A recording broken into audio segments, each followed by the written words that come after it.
whoever you are, whoever is in your womb, whoever in your arms, whatever mission you are birthing, you are the exact right fit. You are here on purpose. This is for you. This person is here with you for a reason. And so, whenever anything feels challenging, hard, overwhelming, it is within your capacity to be with it in a good way.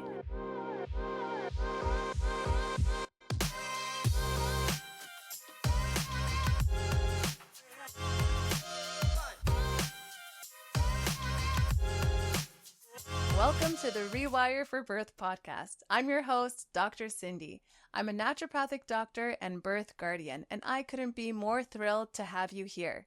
This podcast is all about rewiring the way we think about pregnancy, birth, and postpartum by offering a holistic perspective that empowers you to embrace your journey with confidence and strength.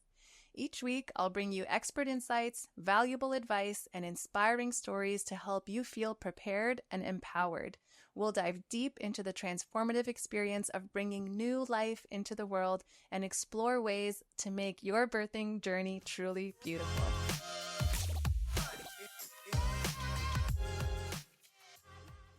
Please remember that although Cindy is a naturopathic doctor, she is not your naturopathic doctor. This information is made available to you for educational and informational purposes only and should never be used as a substitute for medical advice. Please see rewireforbirth.com/disclaimer for details.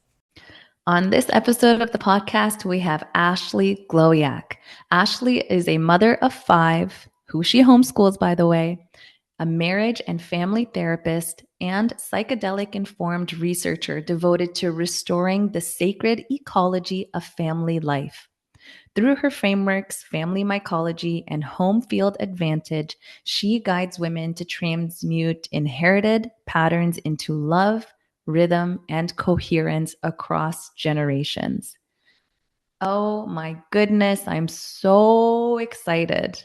I hope you can hear it in my voice. So excited for you to receive the magic and medicine that this woman has to share. I have personal experience with her work and cannot speak highly enough. Let's dive in. I don't even need to say more because you are going to feel it and hear it. Okay, I have the lovely Ashley Glowiak in front of me, all the way from Colorado. She was able to just shoo a couple of kiddos out the door so we can make this happen. Ashley, the intro that I just prepared is beautiful, and the listeners understand your breadth of knowledge and what you're going to bring to the conversation today. So I am so grateful that you were able to make this happen. Welcome to the podcast. Thank you so much for the invitation and for having me today, Cindy. Thank you.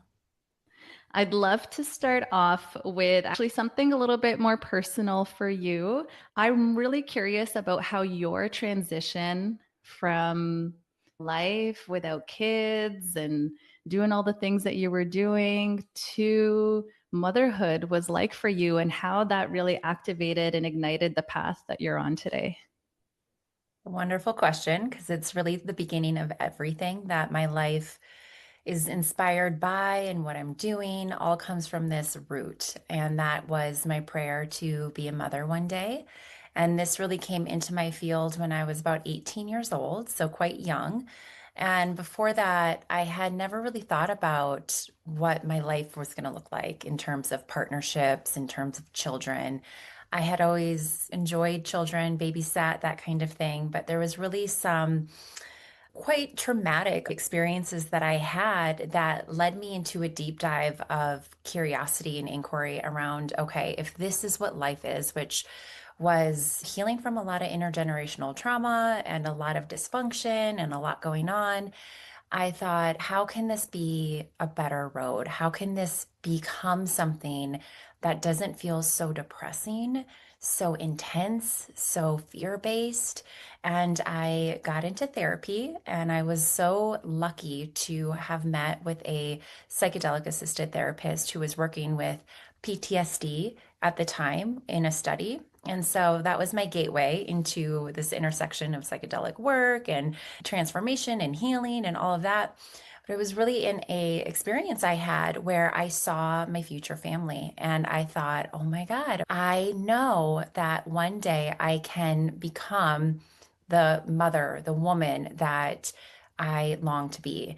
And I really feel this as an ancestral healing in me of allowing myself to become the mother that my mother and her grandmother and beyond really wanted and longed to fulfill in this particular way. And so I set out on a journey of healing and transformation long before I met my husband. So I had a good 10 years of yoga training, got my master's in counseling, psychology, and transpersonal studies, did massage and Thai yoga massage, and learned a lot about the meridians of the body and the energy systems, and deepened my work in plant ceremonies and psychedelic work, and became really connected to the research and clinical side of that field, as well as my connection and deepening relations in traditional communities, and really fleshed out this whole initiation for myself. And the whole intention was to become a mother. And as I'm sure you and your listeners and anyone who is a mother can really feel the truth of this, the bittersweetness of this is that I did have this naive, I will do all my healing and my children will be spared of anything that's distorted and troubling. And of course, there's an awakening when you have children and you realize they too are a part of the continuation of the healing in your lineage. And even as I say that, I get goosebumps because the prayer for the mother's heart for that to be cleared for them is so strong. And yet, it is part of nature. It is part of the design that they remind us of our blind spots and they show us and reflect us the areas that we can't see that are still looking for refinement and improvement and healing.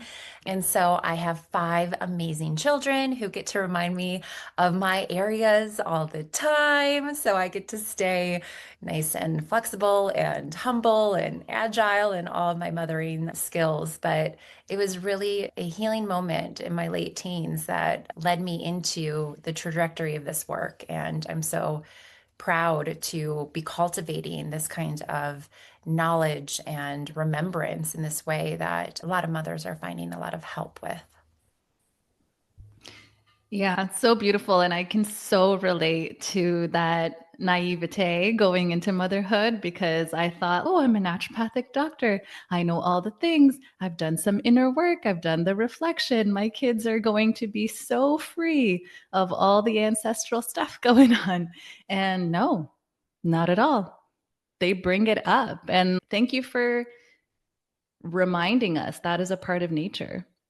It's a part of nature. There's so much more to say in that and unpack that. So, just for anyone who feels confused on how certain distortions kind of continue to play up in your own experience, as well as what you see in your children, yeah, I feel you. It is a part of how we continue as a species to clear and purify our bloodlines in a certain way and coming into this evolutionary connection to higher levels and dimensions of love. But they're with us along the ride. They're part of it. And we get to do so much for them and help make sense of maybe the challenges that they're facing and process it and metabolize it with them. There's a lot we get to do in relationships. So I'm also a child therapist. And so I get to bring in that knowledge and really support families in feeling resourced in their own wisdom to do this in the home versus outsourcing all the time to other practitioners. There's so much we can do.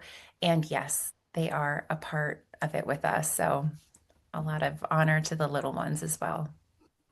Yes, honor to the little ones and everything that they bring to our lives, to our consciousness, and to the home. And I'd love to unpack the home field a little bit with you. This is a term I hadn't heard before meeting you at this amazing retreat that we both attended in Maine at the beginning of October. I think for most of the women there, you really opened up our eyes to this idea of the home field. And you called it the chief energetic officer that the mother holds. Like she is the CEO, the chief energetic officer of the home. And so it brought to light this responsibility that mothers have within the home. And It resonated with me. I know it resonated with so many of the women who were there. And so I'd love to unpack that a little bit for the listeners. Absolutely. And just a great shout out moment to Michelle Chatham and that body of work, because she's the one that really coined the term CEO as Chief Energy Officer. Anyone who's curious about continuing in that orientation, definitely check out her work because she's really amazing and it aligns so great with this body of work that I'm talking about in terms of the home field. But there's something so potent in kind of claiming that authority, right? I think that's what resonated with everyone to hear that term is, oh, there is a place for me. There's a seat and there's an empowerment in that. There is an importance to being the mother. It is more than the dishes and the laundry and making sure my kids have snacks on the table and making sure all of the things. There is something more going on here. And so a lot of my research is in that kind of intersection of looking at the human body and the electromagnetic field that we produce from the heart, from the brain, the heart, and the womb, but most prominently from the heart. And this pulls into the research at Heart Math Institute and many other fields. And what this looks at is how women, all people, but mothers, how when we hold ourselves in a state of resource, a state of regulation, a state of intent. So I am choosing the energy that I am pulling through my vessel and I am emitting that within my home. How our children start to synchronize physiologically to our nervous system states.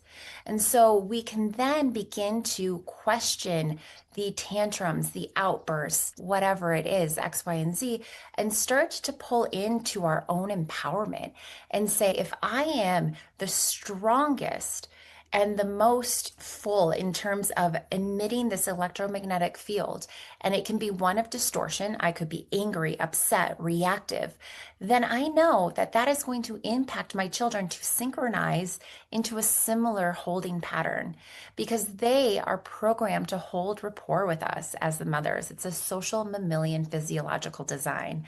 And so then, if that's the case, we can also pull in that energy and as the adult, start to understand how to regulate ourselves, start to understand how to come into resource, and start to emit a field that's going to be of what we call coherence. And that is authenticity, that is acceptance, that is appreciation, that is love.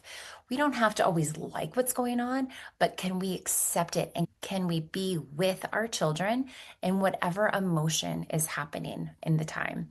And so it allows mothers to take their seat as mother, as the woman who's in charge of her domain, and basically the energetic atmosphere, the tone, the quality of the home.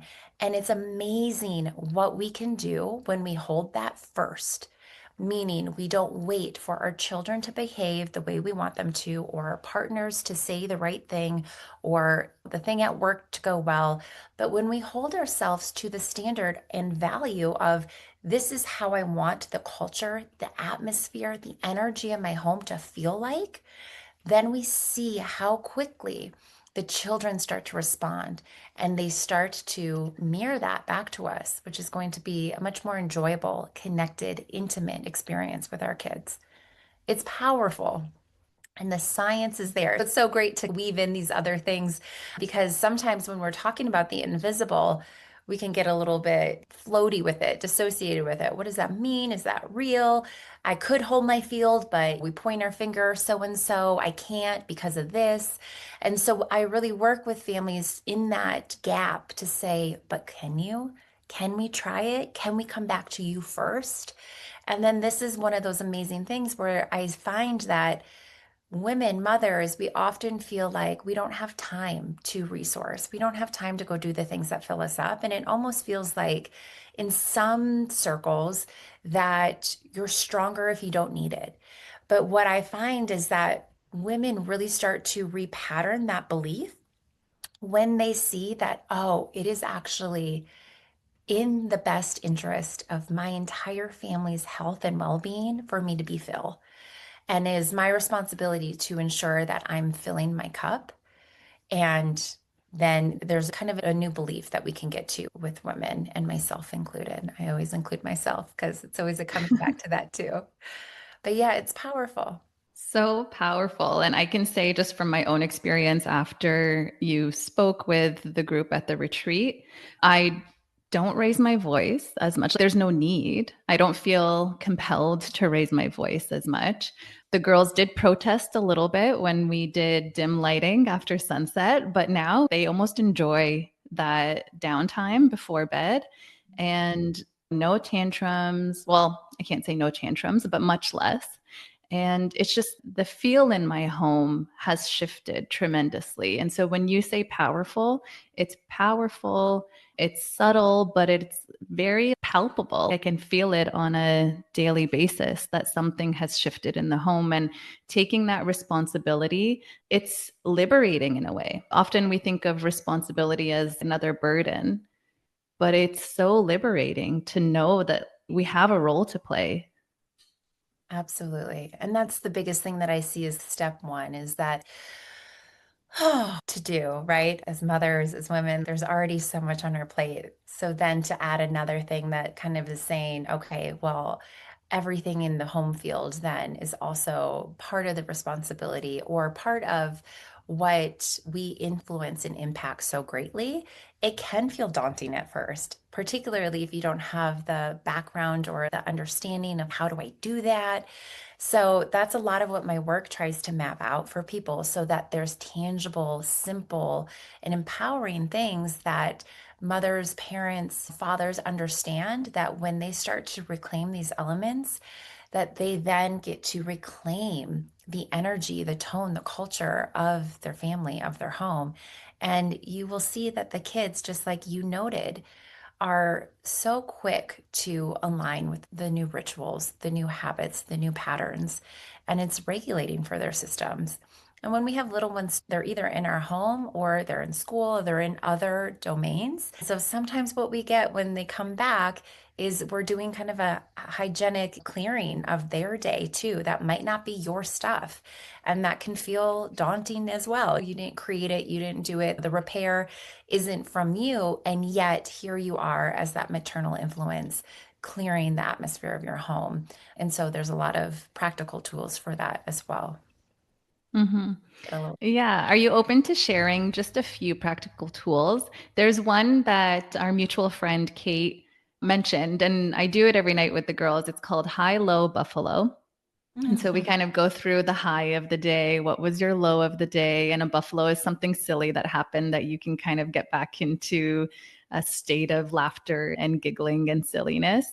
And even just that simple practice, I find has taught them that, how you start the day might not be how you end the day. Just because you have a low doesn't mean the whole day is going to be low. You're going to have highs and lows. It provides that flexibility for their mindset throughout the day. And I get a little insight about what happened at school. That question of like, how was school? What did you learn? Kids aren't very receptive to it.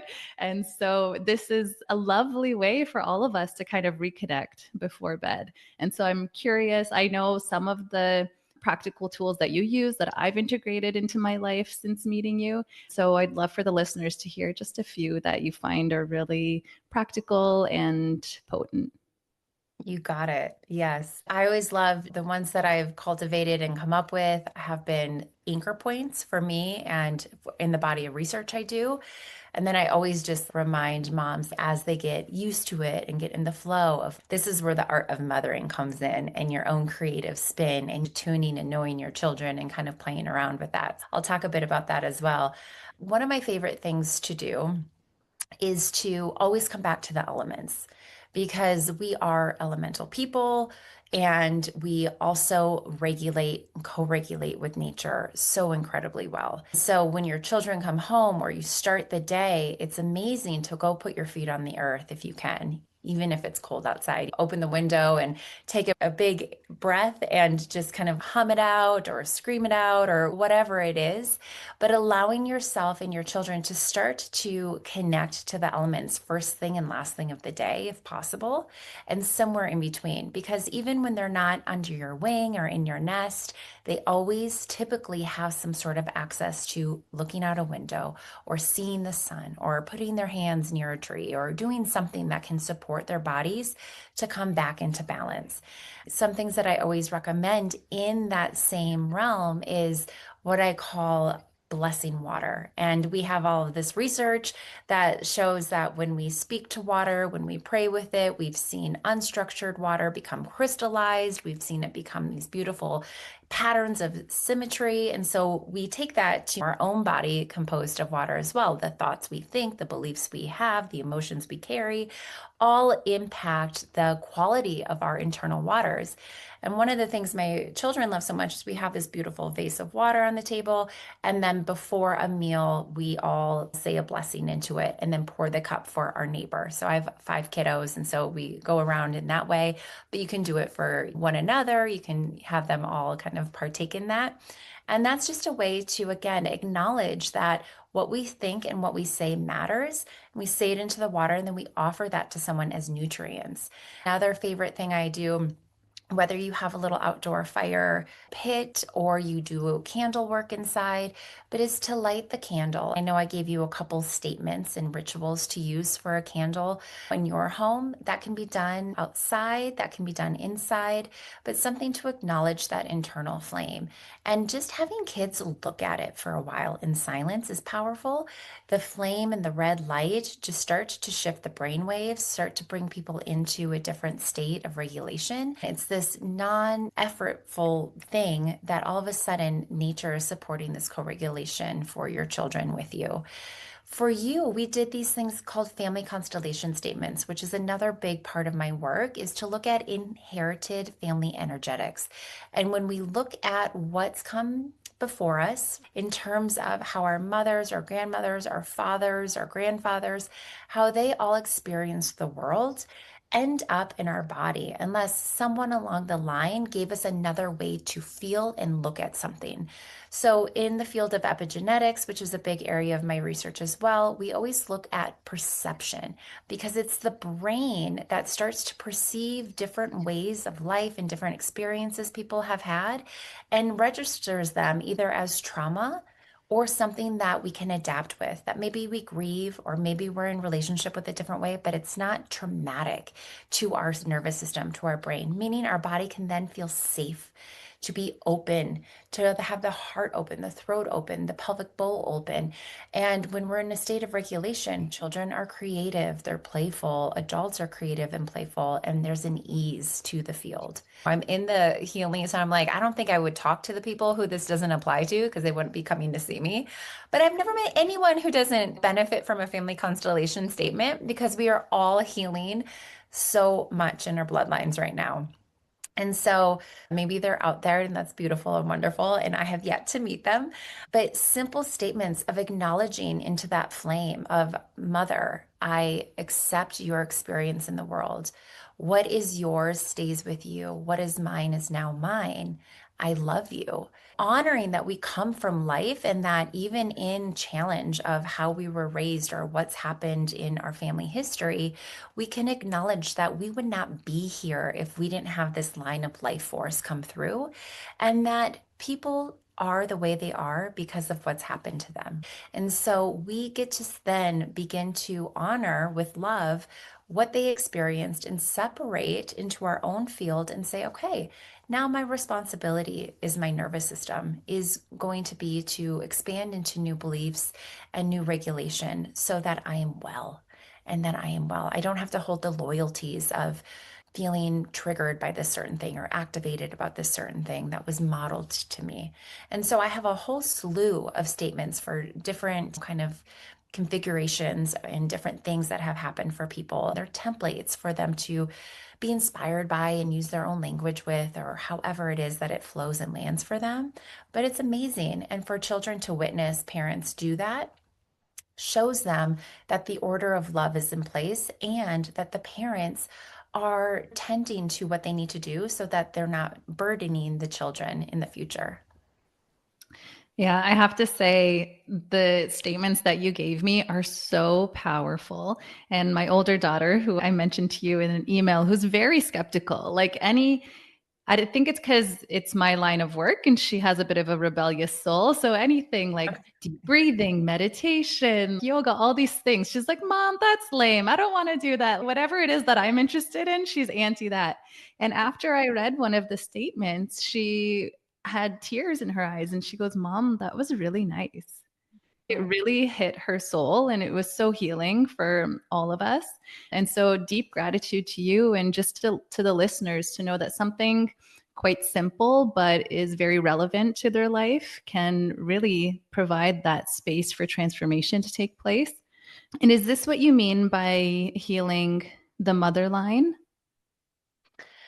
Yeah, this is what I mean. So when I talk about the mother line, I'm kind of intersecting these like different scientific threads of epigenetics, pre and perinatal psychology, embryology, altered states of consciousness, and all of these different things kind of woven together.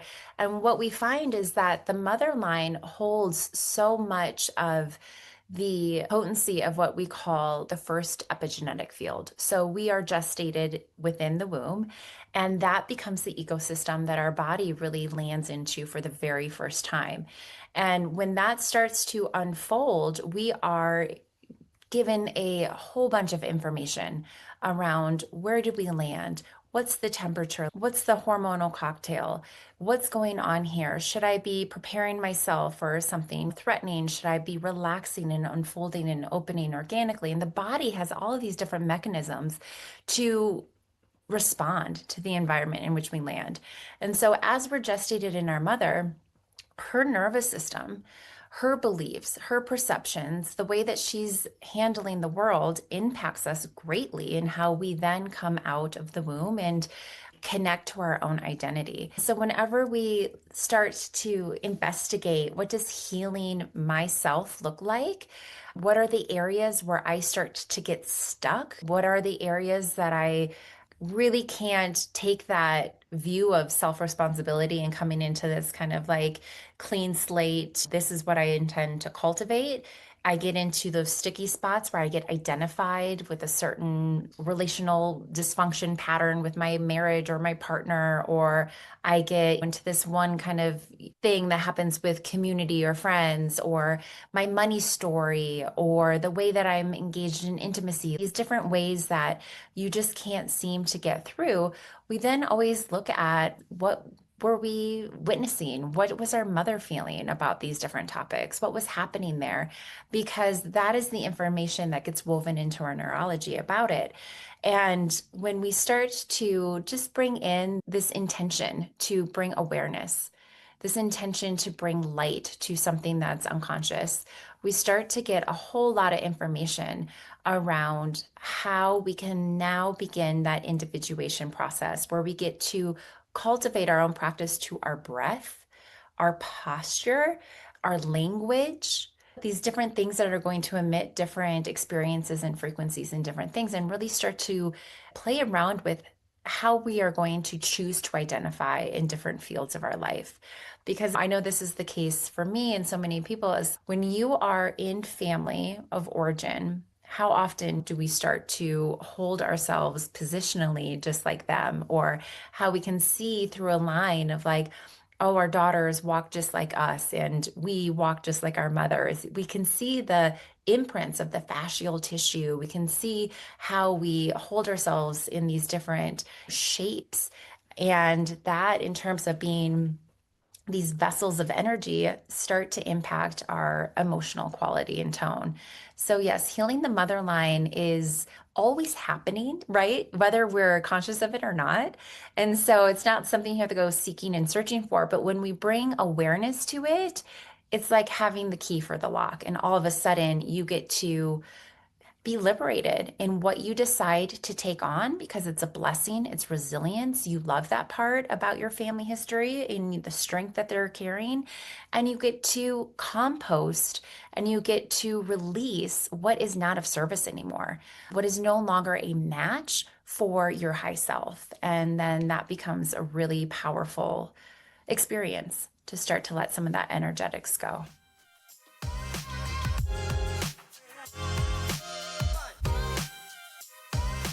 Hey mama, are you ready to transform your birthing experience? We're offering a free guided meditation to help you start rewiring your brain for an empowered birth. Imagine feeling calm and in control, embracing your inner strength, and making your birthing journey smoother and more joyful. Doesn't that sound amazing? It does, right? And it's possible for you. To get started, visit rewireforbirth.com/meditate and grab your free meditation now. Let's make your journey beautiful together.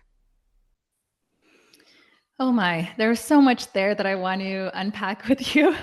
But as you were speaking, I could just feel like my posture shifting. I'm more aware of, I guess, the energy that I am emitting, the frequency that I am emitting, and just bringing more consciousness to what is my posture in different scenarios. And I can see definitely that my daughters walk similarly to me and to my parents even. So it's so interesting to notice that. And because this is a birth focused podcast, a lot of the things that you were saying just resonated so much, like our in utero experience, how the fetus, the baby, is getting signals as to what can I expect, mom? How should I prepare for this external world that I'm about to inhabit? And sometimes it can feel really theoretical what we're talking about, but these have profound implications for our day to day experiences, especially on our motherhood journey. And so, if you have any advice to those moms who are preparing for birth, who are holding their baby right now, and it can be a really stressful experience. Sometimes we get a test result that might put us on edge. Sometimes we might hear something from our healthcare provider that might just give us a sense of worry. So there's so many factors that, even with our best intentions, put us into a state of nervous system dysregulation. And so many of the times it's coming from an external source. And so how can we come back to our internal resourcing to be able to navigate this process from transitioning? It might be your first, or you're transitioning into motherhood for the first time, but maybe it's your second, third, fourth, fifth, sixth baby, right? What are some things for the gestational period that we can just take into consideration? Absolutely. I mean, it's such a beautiful question. And I will just briefly share my love and connection for all of this because my firstborn, she was a twin, and we lost one of the babies. My second was a breech baby who I was lucky to have vaginally. I had to find the one doctor in the state where that was available here in Colorado. I did have my first child at home, and I've had my other kiddos at home. But even with my fifth baby, I had a subchorionic hematoma. So I was bleeding a lot in the first trimester. And I was like, wow. So I just share these little pieces because even as I speak about all of this, and it's such a big part of my life and integration, life is always doing this dance, right? And so it is not a linear practice of just, oh, things are peaceful, the mother's resourced, things are really easeful. And so, just for anyone out there, you're doing a great job. And what we really want to invite is this practice of communication with your baby, that life is full of kind of twists and turns. And as we become more conscious and more aware and our capacity grows as mothers, may there be more flow, may there be less challenge in life. And I really believe that is kind of what happens as we continue on this path. And how do we support resiliency for all of these different aspects? Because that's the other part of the strength in our bloodline that we get to have, which is that life force. And so when we're stressed, we contract, right? We're going to have higher levels of cortisol and stress hormones, and our body positions start to mirror that. So one of the biggest offerings I have is to support women to get their feet on the earth, to have that nature-based co-regulation, and then to move their bodies. If you have anything that's stressful that's going on, can you get into cat-cow and just really open up the pelvic bowl and open up the heart? And can you start to do different movements, primal movements of kind of stretching like your favorite wild animal that's waking up from a nap, and just like really moving that fascial tissue around and really allowing your body body to integrate whatever information you had, whatever stress is going on, and come into a way where you are metabolizing that stress for your own health as well as for your baby. And then when we are still navigating that, talk, communicate. Even if your baby doesn't know exactly what the words that you're saying, we start to feel so different in our body when we're speaking and making that connection and attunement to the growing baby of this is what's happening. I just got this information. I'm feeling a little scared. It's not about you. We start to make that discernment between what's theirs and what's ours. And we cultivate a sense of compassion for ourselves and our babies. So we come back to that frequency of love. And I'm sure so many of your listeners, as well as you, are familiar. But as we look at from the heart math, all of these emotional frequencies that we're measuring off the human body, the number one expanded, strong, potent is not love itself. It is actually authenticity. It is the power of truth. And so we don't want to bypass and just be like, oh, it's fine. I love you. It's okay. It's going to be okay. Yes, part of that might be true, but can we go into the belly of the truth of what we're feeling? And can we maybe offer a primal scream into a pillow or into the night sky if we're feeling overwhelmed? Can we ask our community for support and resourcing and whatever that looks like for us? Are there ways that we can both physically and emotionally move through this in a way that allows for more of that metabolizing of whatever that experience is? The best offer that I would say. And for the things that do get in there, it's okay too. You'll have more and more opportunities to support that healing and transformation as the baby is out of the womb, as there's chest to chest, as we start to open the baby's frame, as well as the mother in postpartum. And so I know one of the comments I said at that retreat is nothing is ever lost. And so we show up in authenticity. We show up over and over again in our best version of self that we have on that day. That best version of self can change depending on a ton of different variables. But do we have that devotion to show up the best we can every day and to do that work as the mother? And then for whatever pieces are left, we will tend to that as well as they express themselves. Mm. Yeah, that really stuck with me when you said nothing is ever lost, because how both of us went into parenthood thinking we've got it all figured out, our kids are going to be amazing. And then there is this sense of, oh gosh, now we've got to deal with this thing, right? And so that really did stay with me, that nothing is ever lost. There's always room for repair. And that is such a beautiful gift that we have on this journey.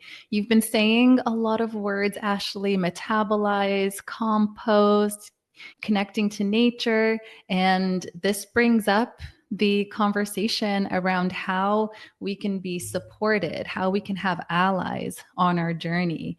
And I'd love for you to just briefly mention how we can be supported on our parenthood journey in ways that connect us to our deep, deep roots, connect us to our ancestry, connect us to Mother Earth and all the beauty that comes with that.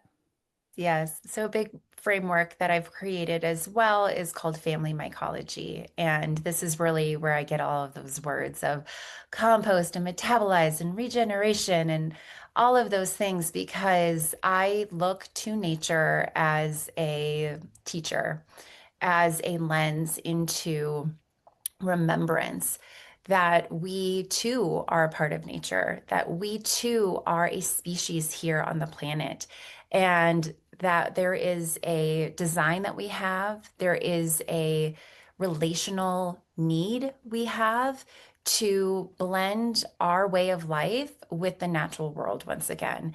And really, we can track that we start to have more mental health issues, we start to have more physical disease and different autoimmune challenges as we start to separate from the natural rhythm of life, which is going to be the natural rhythm of the seasons, the natural rhythm of the day, night, circadian rhythm, the ways that our bodies have evolved for so long as a species here on this planet. And really, when we look at modern time and we look at living in homes in this way, and we look at the lights and we look at cars and we look at being able to live out of season with the foods that we can get from the grocery store, or because we can have lights overhead at 6 p.m., 7 p.m. in winter when it's dark at 4, or all of the different things, it shifts our body into feeling confused on what's happening, what season am I in, where am I at, what's going on. And we begin to have a lot more confusion happening within our own system and in our own field. And so we are adaptable creatures, and I have seen miraculous things come from women and fathers and all of things, and we can perhaps find that resource and find that holding even so. And why not have everything going in our benefit so that we can cultivate ease, that we can cultivate being held by life versus feeling like we always have to be climbing Everest. So one of the things that I really look at is I study psilocybin. I study the magic mushroom, the hallucinogenic compound within these species of mushrooms.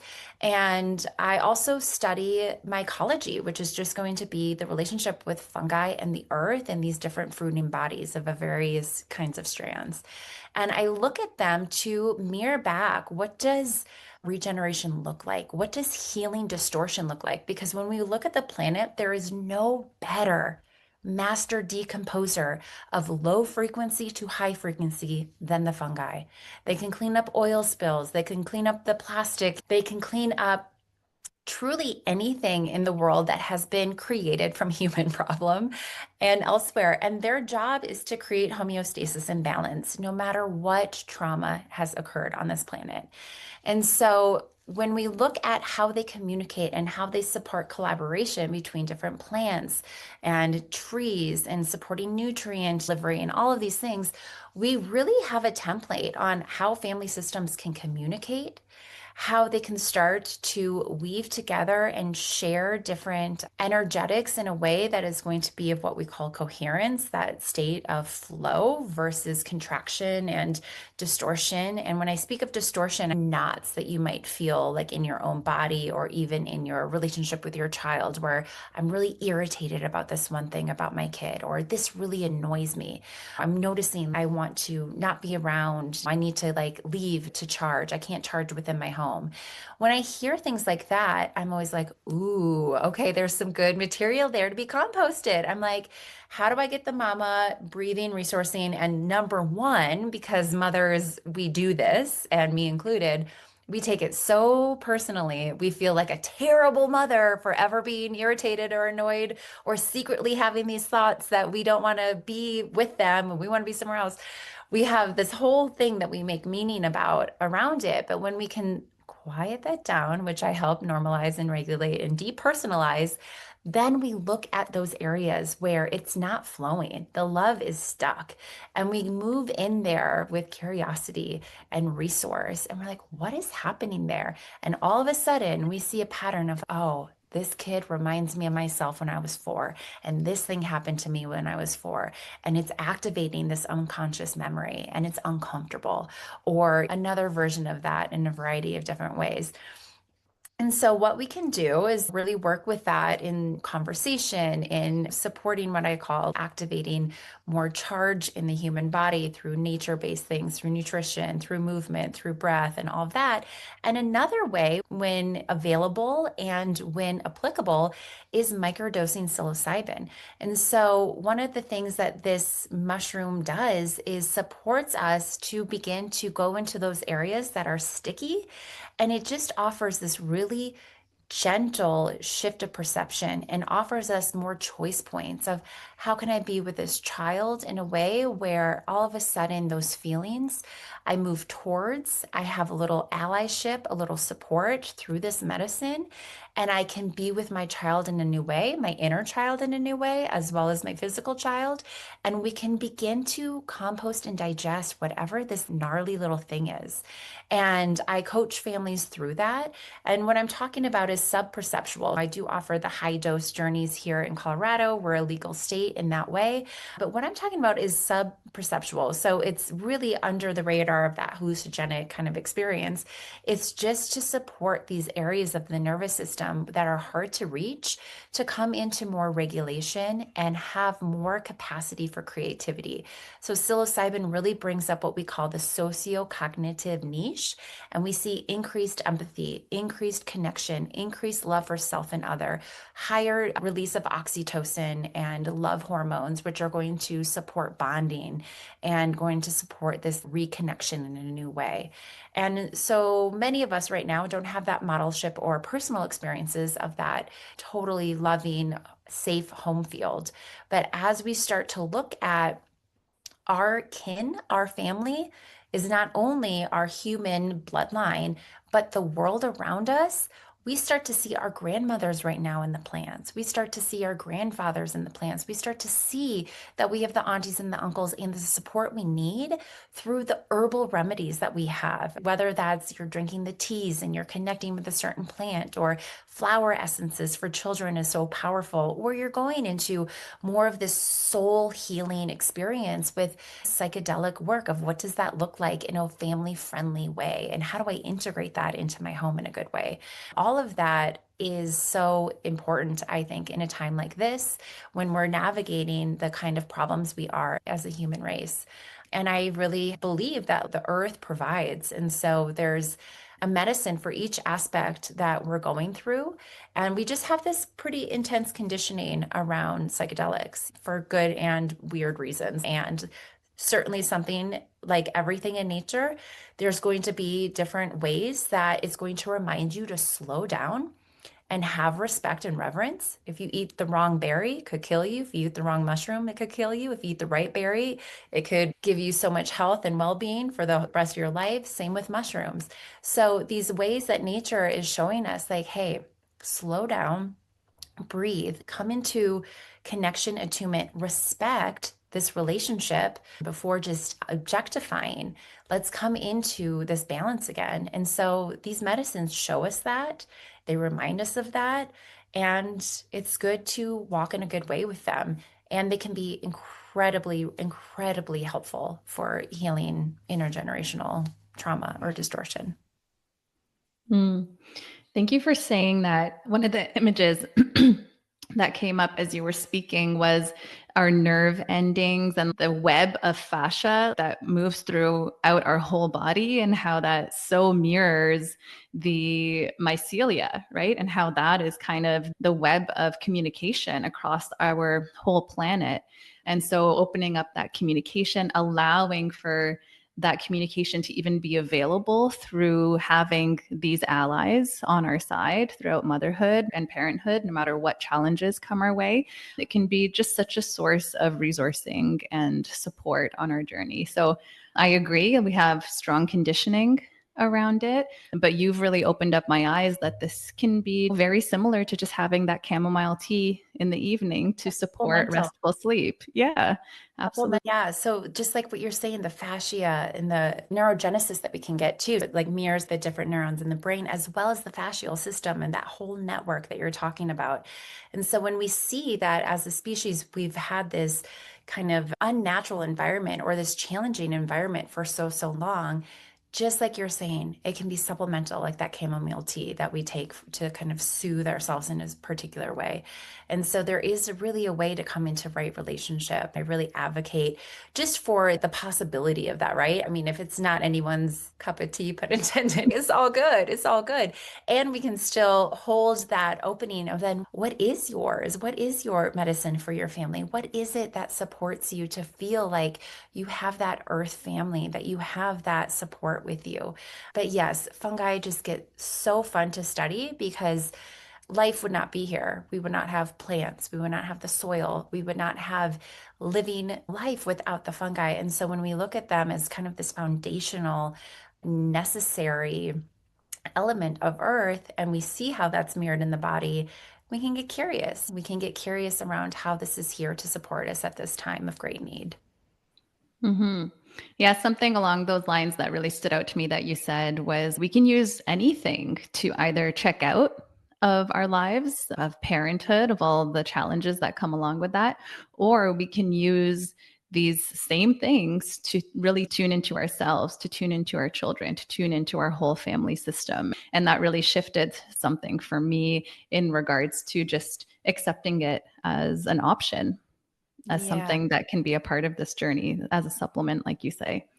Absolutely. And I think we can all connect to that in different ways of the drink or the food or the TV or whatever it is that we're consuming, whatever it is that we're taking into our body, whether it's media or food or different beverages, different supplements and different things. It's the intent, it's the why. It is the consciousness of the person that's engaging all the time, whether a meal in front of you is going to be to its fullest capacity nourishing. Are you blessing it? Are you eating it while you're happy? Are you eating it while you're depressed?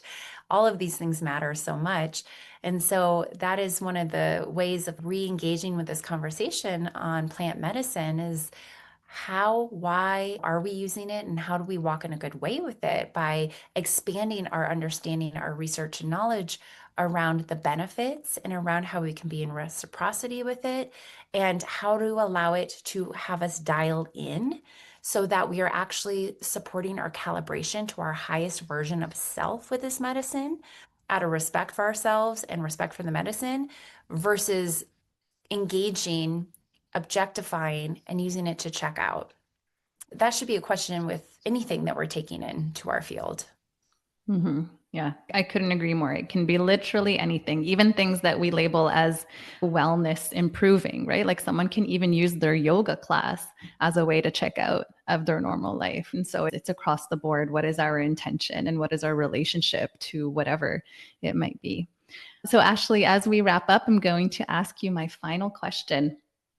This conversation has just been so illuminating, and I feel so blessed that it's going to enter the field and be transmitted to the ears of anyone who might be receiving it.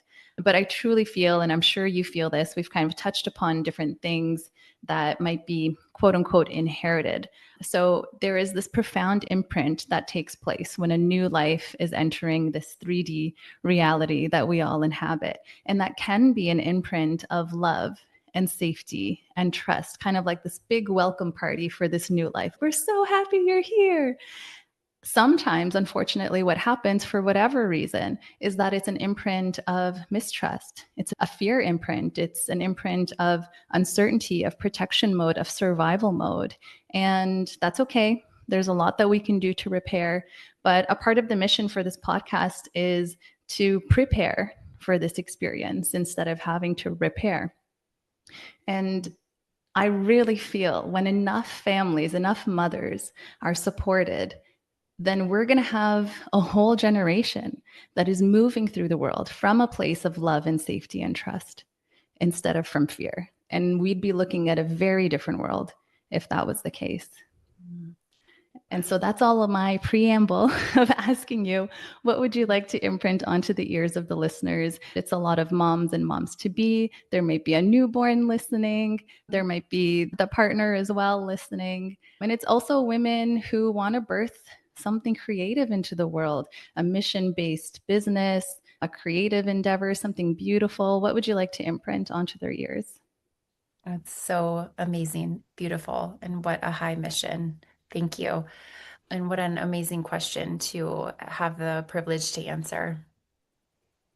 I would love to imprint that whoever you are, whoever is in your womb, whoever's ever in your arms, whatever mission you are birthing, you are the exact right fit. You are here on purpose. This is for you. This person is here with you for a reason. And so whenever anything feels challenging, hard, overwhelming, it is within your capacity to be with it in a good way. And please just open to see where the friends, the allies, the spaces to hold you are, because they are here. And anything that becomes just dysregulating in particular ways, to become curious, to become investigative around these areas, not as flaws, but as your personal legacy, as what you are here to heal and compost again, right? To shift. You can also use that word alchemize, to take that, whatever it is, and make beautiful things out of it, to make it something new. That this is your work to do. And it is beautiful. And you're stewarding not only your life in this way, in this chapter, but that of your lineage, your children, your children's children, and forward. So you are the right woman for the job. Stay with it. Find your sisters, your allies. Sometimes for me, where I'm at, that is, I have this amazing maple tree in my backyard who has become my closest confidant in all my postpartum journeys. She knows all the secrets, and it's been amazing because I can go there and I can discharge, I can vent, I can do whatever. But unlike a person who might try to make me feel better in a certain way, I can just release it and then come back into my intention of what is the field I am here to cultivate. And I come back again and again. So, offering that for yourself, that this is what walking in this way looks like, is stamina, endurance, and the willingness to show up every single day. I love also just that like final invitation for all of you women, mothers, and fathers out there, and grandparents, if you're listening, to come back to nature. When you're overwhelmed in the kitchen and you're doing 100 million things and your 2-year-old's taking out all the band-aids and dumping them on the floor, you either go outside and hug that tree or take a breath of fresh air, or have your kiddos. I always tell my kids, when I'm not the mom you want, go find the earth because she will show up for you when I can't. And I'll be right there in a minute. What are the ways for you in your life to really find that you have layers of support when we don't have the village intact that we're kind of remembering in our DNA, but we don't have it right now? How can you still find that in creative ways? So that's my wish, my prayer, and always allowing your best to lead and coming back to love as much as possible. Over and over again. Yes, over and over and over again. I love And that. for yourself, right? For Yes. yourself to ensure you're not collapsing, because it's those postpartum days that are so tricky. It's such a rite of passage as well. And unless you have that holding, it's like you go through this wild initiation of birth, you come out the other side, you're tending to baby, and all of a sudden there's like disorientation. Who am I? What's this new identity? We're remembering again, but there's oftentimes a lack of community holding, of reflecting the new version of yourself, of this is who you are now. I see how you've changed. And I'm really supporting women to move through these initiations. So, in a lot of ways, we're doing that for ourselves as well as for our families. And it can be a lot. But like I said, fall into nature when you don't have the physical representation of that in human form. Absolutely. I could not agree more. Nature is your co parent, nature is your village. We obviously need real humans to support us, but it is such a powerful resource and it has gotten me through some really, really tricky times. And Ashley, if people are living in Colorado near you, I'd love for you to just let them know how they can connect. But I know that you're kind of for the first time opening up your community Yeah. worldwide. And so I'd love to hear about that and how the listeners can connect with you. Thank you so much. Yeah, I'm here based in Colorado, and we do lots of different amazing things here in terms of psychedelic research and application. You can go to my website, ashleyglowiak.com, for updates on those offerings. There's also a free masterclass on my website that talks about fortifying the family field. So it goes deeper into this conversation on what the family field is, the research behind it, and simple ways that you can support the fortification of that or allowing that energy to really come into a good way. Along with that, I'll be having a digital course online that's going to be up in the next few weeks. It's called Family of Frequency, and it's one of the first for my family mycology kind of library, which is going to have a whole bunch of different courses, as well as some offerings to come into community where there'll be time to connect with me live on integration questions and Q&A. And then finally, there will be a microdosing cohort. So families that are interested or already are partaking in microdosing psilocybin or want that holding education and community, there'll be a launching of that as well in the next several weeks. So that will all be up on the website at ashleyglowiak.com. Amazing. I'm going to put that in the show notes so that everyone can access that easily. And again, thank you from the bottom of my heart. My daughters, thank you because they have benefited from our connection. And I'm so glad that the listeners are going to be able to hear your voice and hear your mission and your transmission. So thank you so much for this, Ashley. Thank you, Cindy. Thank you for having me.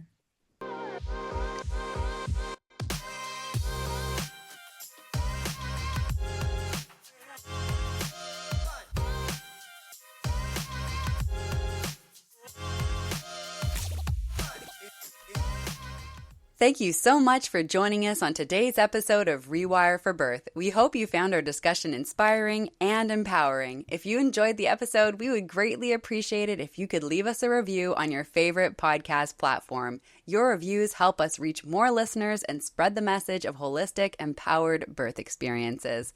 Feel free to mention what you loved about today's episode and how it helped you feel more prepared and confident about your birthing journey. Your feedback not only encourages us, but it helps other moms-to-be find our podcast and join this incredible community. Together, we can make a positive change in the world of birth. Until next time, stay empowered and keep rewiring for birth.